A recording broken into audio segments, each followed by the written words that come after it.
Alright everyone, welcome back to the channel. This week we will be reviewing Rebecca F. Kahn's Burning God. So if you guys have not seen my reviews for the other two books of the series, Poppy War and The Dragon Republic, I will leave links to that playlist up in the cards so you guys can watch that playlist and get caught up on the series before you guys watch this video. Like I said in the other two videos, I am going to give a content warning for this book in general. It is pretty intense, so I would not recommend it for anyone really young, but if you got someone who's really into reading darker YA and more intense YA, kind of around the vibe of the Hunger Games, then this book is really good. But again, content warning, be forewarned about that before you start this series. As always, format for the book view, summary of the story, pros, cons, and then my final thought and ranking of the book. So with all that out of the way, let's get started.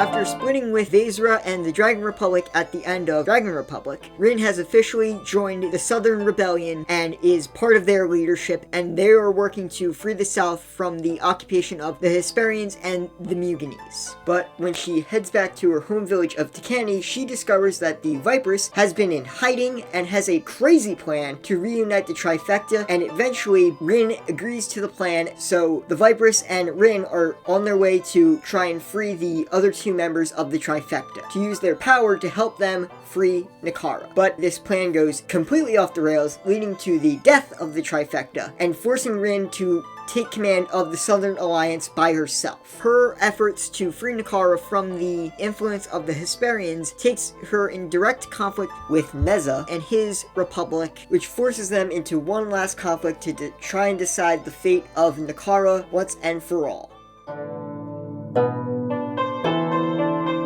Alright guys, so starting out with the pros section, we are going to be talking about Rin. Just like in Dragon Republic and Poppy War, Rin continues to be a really good character, but in this book in particular, she steps up in a whole nother level and just becomes an awesome character. She was always a good character. I always enjoyed her story, but Burning God really puts her on another level, and that is because we finally see Rin cast off the shackles of needing to be validated by someone like Altan and Vezra, because that was kind of always her downfall. Like, she always needed someone to praise her, but at this point in the story, she's thrown all that away and has now become her own person and really defining her own story. If you guys remember where we started the Poppy War series, she was a naive girl who wanted to change the world. She's now become the force that can change the world no matter what she does, for good or for evil. Talking about Rin more specifically during Burning God, she has really become her own as a leader. She has taken command of the Southern Alliance and has started to really understand how leadership works and what she needs to do to keep leadership. And it is great because, again, she was always kind of perceived as this naive girl who could easily be controlled, but now she has thrown all that away and really become her own person and started to define her own life. And it's really good to see that. That's always kind of been her character arc, and it's really good to finally see her complete that and realize that she does not need anyone to validate her. She can do it on her own, and she's more than powerful enough to do whatever she needs to do to win.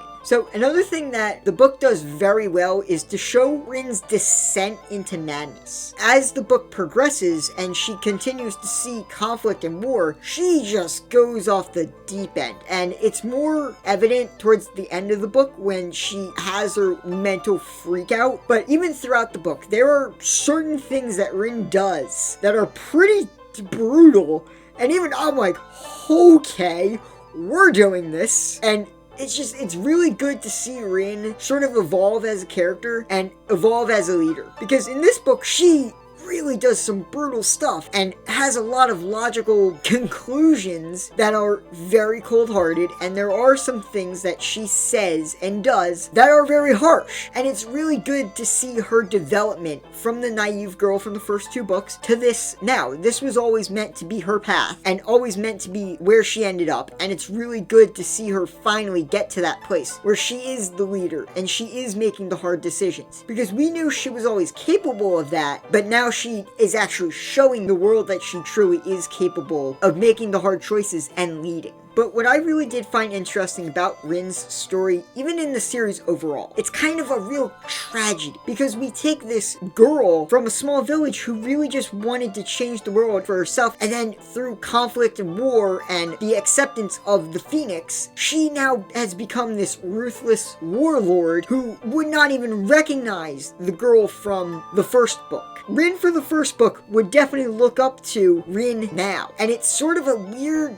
tragedy seeing that change, because I consider Rin's story a lot about how power and conflict changes a person. Because again, Rin set out to better herself, and now she's a warlord leading a country. And it's a great arc, but it's sort of a tragic one, the way the book tells it. It's very compelling, and I really did enjoy Rin's arc a lot during Burning God, and overall in the entire series itself, and I will get into a lot of that during my final thoughts of the series at the end of this video. So, number 2, we are going to be talking about for the prose section is the conflict between Rin and Neza. One of the highlights for the entire series has always been the conflict between Rin and Neza, and Burning God just takes that to the umpteenth degree and makes their conflict between each other the biggest that's ever been. Because in this book, both of them are using their shaman powers to their fullest extent, and it is glorious. There are some really cool action scenes in this book that, if they were animated in any way, would be so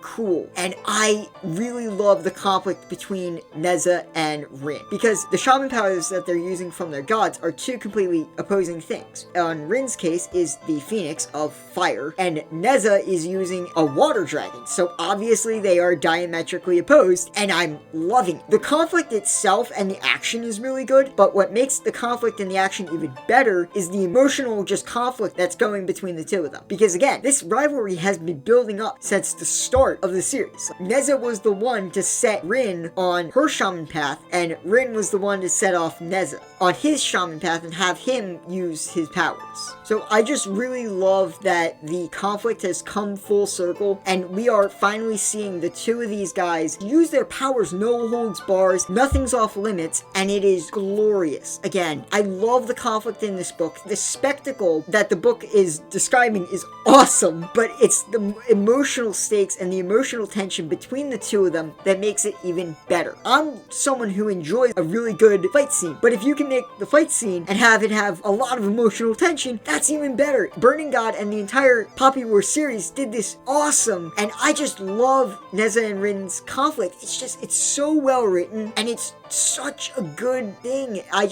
cannot stress this enough. It is awesome. I truly did enjoy seeing the two of them finally go head to head against each other and unveil everything that's been going on between the two. It is glorious, and I really commend RFCon for being able to do that so well. The one thing about the Nezza and Rin conflict throughout the book that I didn't like is that Nezza always had the upper hand because of the element he used. The Phoenix even says, like, the dragon is stronger. I get the idea that they were going for. They really wanted to have the tension. Rin completely outmatched by Nezza, even though Nezza very recently started using the dragon's power. But every time in the book they fight, Nezza always wins and comes out on top. And I get it's for dramatic effect, but I kind of wish we had taken the time to sort of balance them out or something. Like, in my mind, it would have made more sense if Rin was equal with Nezza. Even though Nezza has the elemental advantage, Rin has access to a lot more of Phoenix's power because she is willingly working with the Phoenix, whereas Nezza makes it clear that he does not want to use the dragon's power, and he's in a very bad situation where he has to, whereas Rin completely wants to. So I kind of, in my mind, wanted Rin and Nezza to be on the same level, just because Rin is able to use a lot more of the Phoenix's power because she's willingly using it, whereas with Nezza, he's kind of forced to use it. The conflict aside from that is great. I just think it's kind of unbalanced at points. There were a couple of simple fixes that could have made the fights even better than they were, but otherwise they are still incredible. Okay guys, so third thing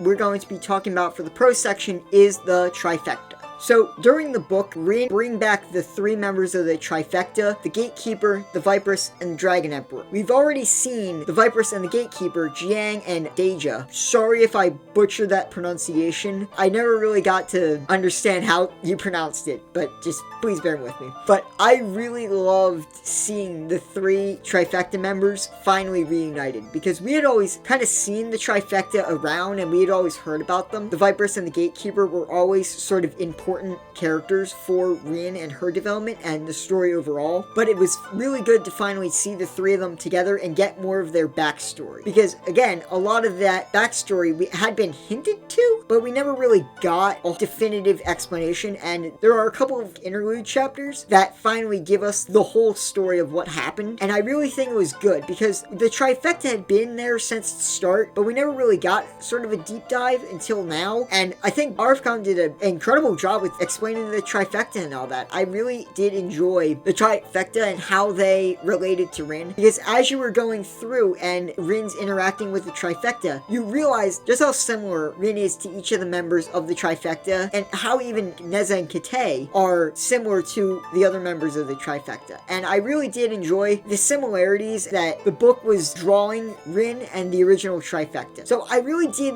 like the Trifecta. There's just one thing I'm going to talk about in the cons section that kind of bugs me about the Trifecta, but overall I really did enjoy the Trifecta as the characters and how they worked inside the story. And final thing we're going to be talking about for the prose section is the ending. Now I'm going to give a really big spoiler warning, because I'm going to be talking about the ending of the book. Obviously there will be a time code somewhere over there where you guys can jump to. If you guys don't want to be spoiled by the ending of the book, jump to the time code. That'll take you to the next section where after I'm done talking about the ending. Okay, I'm going to give you guys a second just to skip to the time code if you want. If you guys do not mind spoilers, skip this little bit. Okay, so if you're staying, I'm assuming either you don't care about spoilers or you've already read the book and you know what happens. But we are going to absolutely have to talk about that ending, because I think it was absolutely brilliant. And it all comes down to 2 main things. First one being that the series ends where it starts, with a fight between Nezza and Rin. Like I said in my Nezza versus Rin segment, these 2 basically started each other on their shaman paths. These 2 are the reasons why is able to use their shaman powers in the first place. I really loved sort of the symmetry of having the series end with the 2 that really started each other's character growth.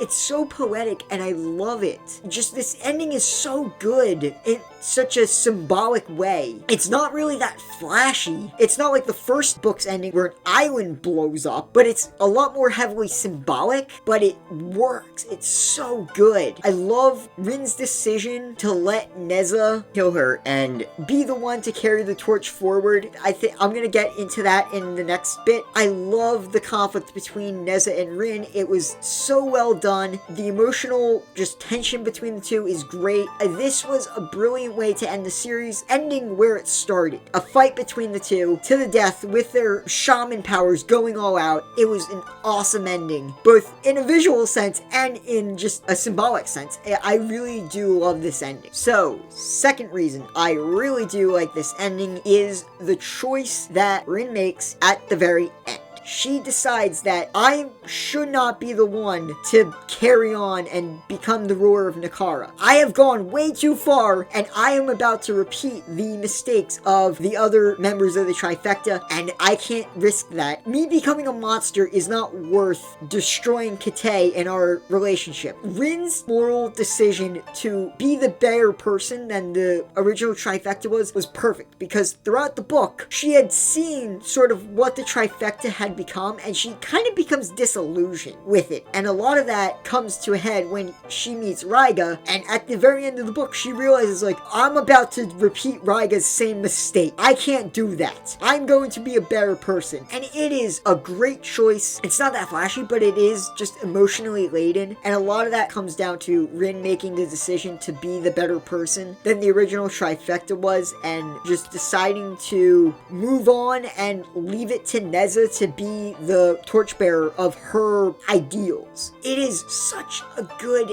ending. It's a fitting ending for the character, and it's just a fitting closeout to the series, and I cannot commend Rebecca F. Khan for writing such a cool ending. It is so good. I cannot say how I really do enjoy this ending so much.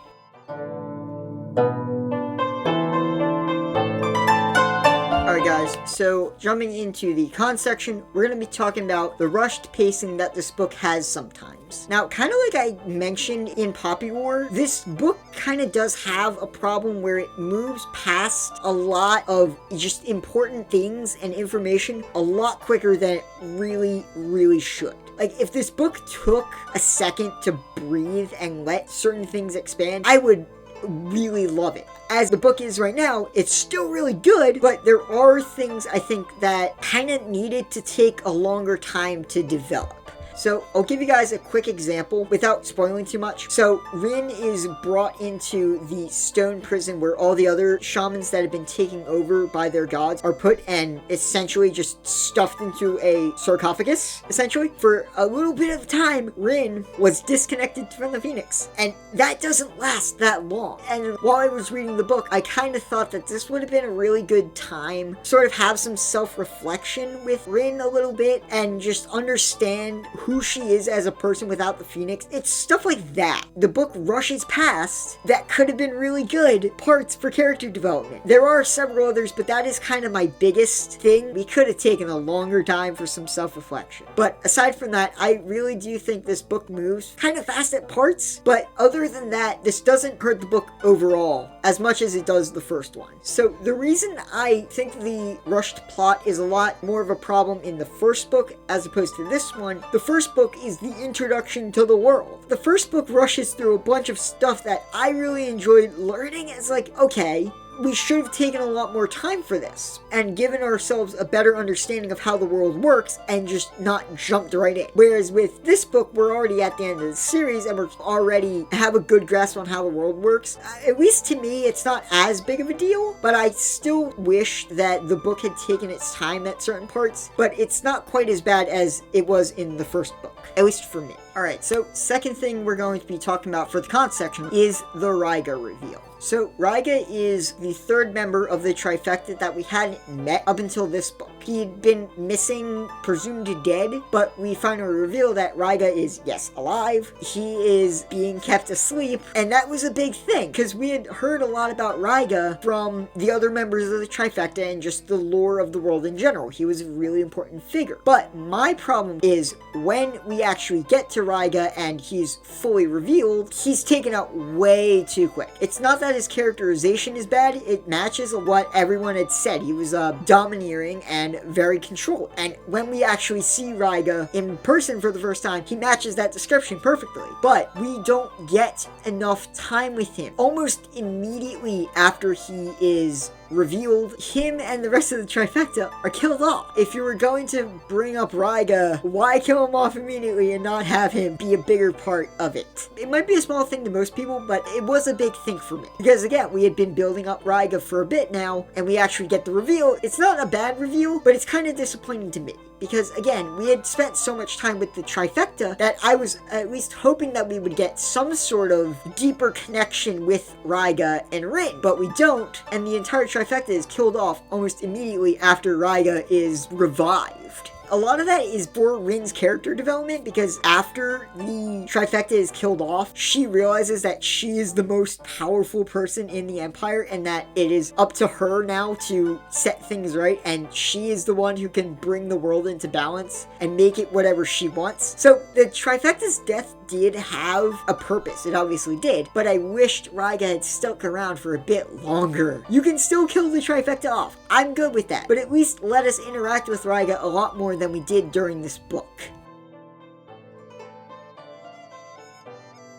Alright guys, so final thoughts on Burning God here. I absolutely love this book. It was a great ride and it was just incredible. RF Khan does a really good job at wrapping everyone's stories up in a satisfying way, connecting a lot of past and what's going on now in the book. It's a great book that ties everything together in a really satisfying way. Rin continues to be awesome and I loved her character development. Finally seeing her become the person that we all know that she would become, and finally getting to see that. The conflict between Rin and Nezza coming full circle with them finally facing off against each other one last time was satisfying. I love this as the conclusion to the series overall. I think it is a great job. Even despite its flaws, it still is great. Even the flaws, they're minor things that if tweaked a little bit could have made this book so much better. And even despite that, the book is still really, really good. And I highly recommend reading this series. I really enjoyed it and I really hope you guys enjoy it if you do end up picking it up. So I'm going to give Burning God a 9 out of 10.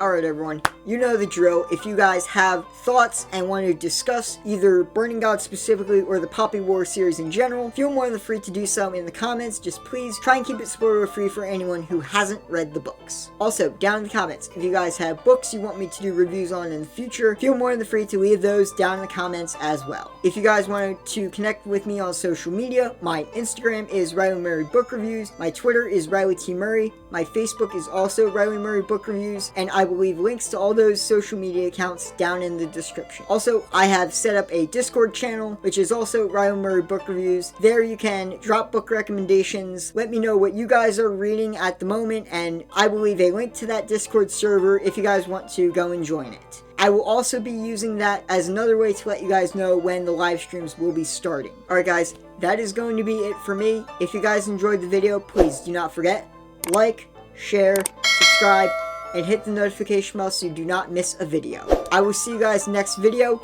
Till then, have a great week, and don't forget, keep on reading.